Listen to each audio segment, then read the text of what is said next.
Hi, this is Nick here.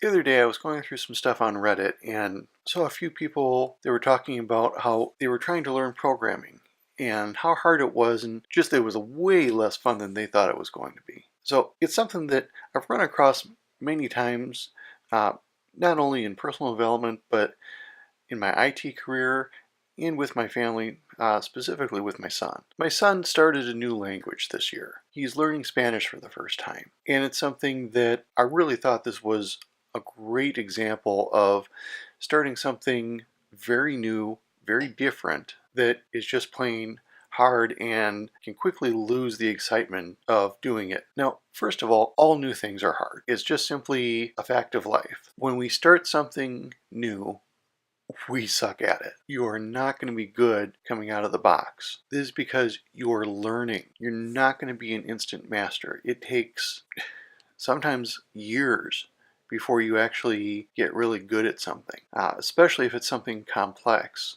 like programming a computer in the Reddit post, or like learning a new language. You can get okay at things in the short term, but you're not going to be really good at them quickly. Also, the first few steps of learning are rarely fun. There are different things that you can do to help that along, but the fact of the matter is that you just kind of need to come in and start learning the basics. And those basics can be very interesting over time. The good news is it doesn't last forever. Just because it's not fun at the beginning doesn't mean that it's going to continue not being fun. There's going to be that initial transition where it is really hard and you're just kind of slogging through. The good news is, though, things always get easier once you get the basics down. Once you start learning some simple things that help anything along. With programming, it's basic logic and how that particular programming language works for the most part. With languages, you go through and just learn some of the basic conjugation of verbs or different grammar or things like that, and that can go a long way to helping you learn the language as a whole.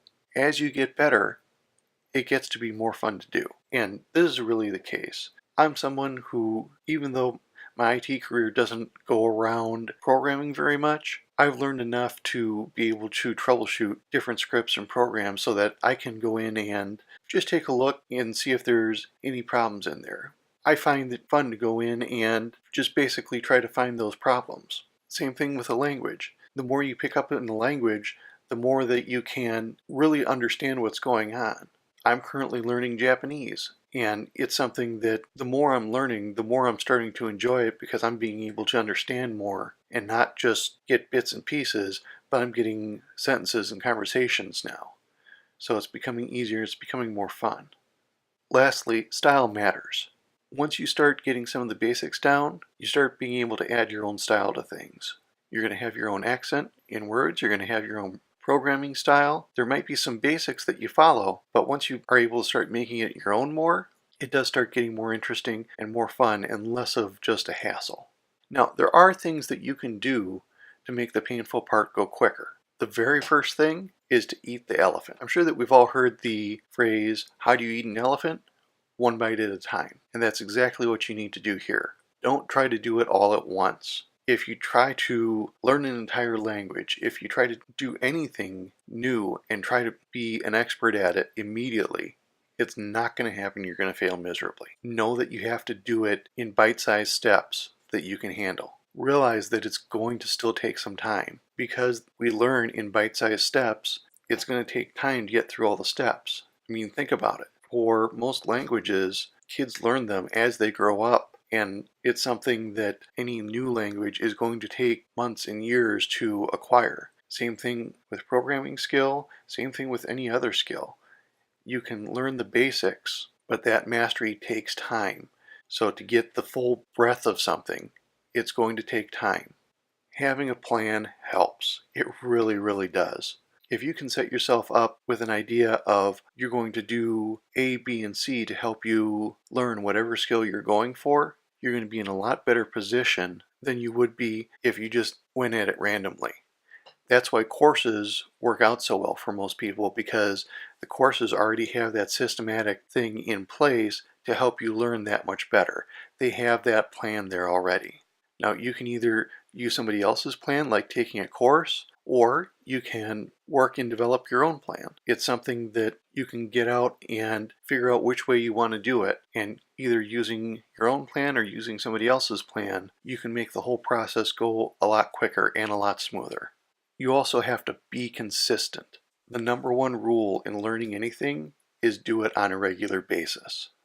If you're not doing something on a regular basis, you start forgetting it. Practice whatever you're doing every day. If you're learning a new instrument, practice daily. If you're learning a language, practice daily. If you're learning programming, practice daily.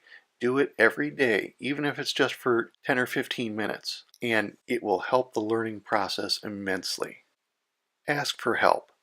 Like I said before, when you start learning something new, you're not going to be a master at it. But like taking a course, you can find somebody who is a master at it, or if nothing else is better than you at it. Ask them for help and they can guide you along the way, and they can mentor you so that you can go in and improve your learning rate. Like I said, it doesn't have to be a complete expert. It can just be somebody who knows more than you, and they can help guide you along, help you avoid their pitfalls, and that can make your process go so much quicker. When it comes down to it, the choice of what you're going to do with any new skill is yours. You can quit. Learning a new skill is hard. It's not easy. It's not fun, especially in the beginning. So if you want to quit, quit. You can do it half-ass. Now, honestly, I would say if you're going to take this route, you might as well just quit.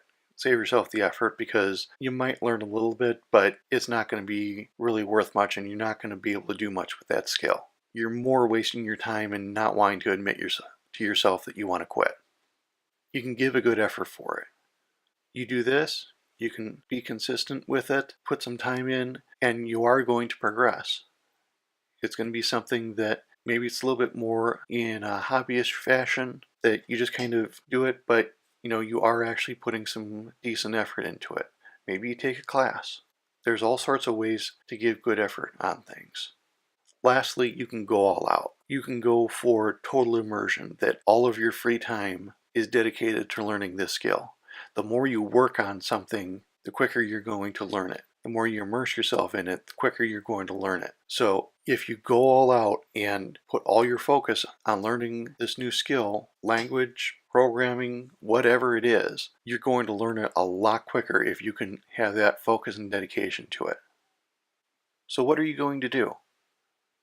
Are you going to quit? Are you going to actually work on things? Or are you going to go for total immersion? The choice is really up to you. You need to decide, how much do you want this? How much effort are you willing to put in? So ask yourself, what are you going to do?